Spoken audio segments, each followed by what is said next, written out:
मेरी शादी एक अमीर घराने में हुई। मेरे ससुर 2 बड़ी टेक्सटाइल मिल्स के मालिक थे। दौलत की रेल पेल थी। दुनिया की हर आसाइश मयसर थी। मेरे शौहर इनकी इकलौती औलाद थे। मैं अपनी किस्मत पर नाज़ा थी। कितनी लड़कियां हैं जिनकी ऐसी ख्वाहिशात पूरी होती हैं। इस घर में हम 4 लोग थे। एक ससुर, एक मेरे शौहर, एक मैं और जी हाँ, एक मेरे ससुर की दूर दराज की काफी उम्र रसीदा खातून थी। मेरे शौहर का कहना था कि इनकी औलाद ने इनको दर बदर की ठोकरें खाने के लिए छोड़ दिया और फिर मेरे ससुर इन्हें घर ले आए। उम्र 70-80 के लगभग थी। बाखामोश फितरत थी, लेकिन बस मुझे इनसे चिढ़ सी थी।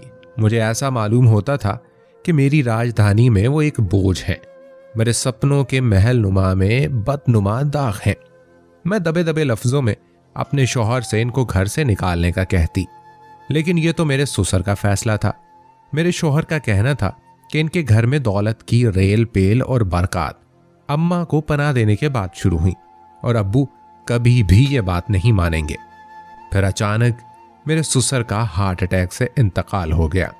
मेरे शौहर तमाम दौलत के तन तनहा वारिस बन गए और मैं इस अजीम वरासत की मलकाए आलिया बन गई। मेरे नाज देखने वाले थे। जमीन पर तो मेरे पांव ही नहीं पड़ते थे। कुछ दिन बाद जब खुमार कम हुआ तो फिर मेरी सुई अम्मा पर अड़ गई। रोज शौहर के कान भरती, जो रफ्ता रफ्ता झगड़ों में तब्दील हो गए और एक दिन शौहर ने भी मेरे आगे हथियार डाल दिए। मैंने अगले दिन सुबह अम्मा को साफ साफ जवाब दे दिया। वो खामोश थी, लेकिन आंखों में आंसू थे। फिर वो कुछ बताए बगैर घर छोड़कर चली गई। मेरा और उनका कोई मुकाबला न था, लेकिन मैं एकतरफा मुकाबला जीत चुकी थी और फतह के नशे से सरशार थी। हफ्ता ही गुजरा तो मेरे शौहर इंतहाई परेशान घर आए। मालूम ये हुआ कि मेरे ससुर पर काफी बैंक कर्जा था। इसके अलावा लोगों का उधार भी था। चाइना का टेक्सटाइल इंडस्ट्री के मुकाबले में आने से कारोबार भी काफी मुतासिर था। जल्द ही एक फैक्ट्री बेचनी पड़ गई, लेकिन मेरा दिल अब भी मुतमईन था कि कारोबार में उतार चढ़ाव तो आते रहते हैं। महीना ही गुजरा था कि दूसरी फैक्ट्री भी बेचनी पड़ गई। बैंक ने अपना कर्ज के बदले में मकान फरोख्त करवा दिया और हम एक छोटे किराए के मकान में मुंतकिल हो गए।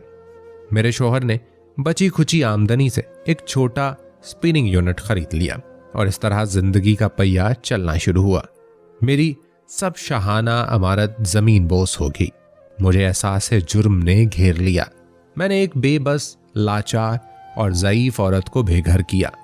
मेरा अपना सपनों का महल बिखर के रह गया और ये जवाल अम्मा के जाने के बाद ही शुरू हुआ। मुझे अपने ससुर की बात दुरुस्त मालूम होने लगी। हमको समझना चाहिए कि घरों में बुजुर्ग से ही बरकत होती है। बुजुर्गों की दुआएं ही तो होती हैं जिनकी वजह से घर में खैर और बरकत होती है। अल्लाह पाक बुजुर्गों का साया हमेशा रखे। आमीन।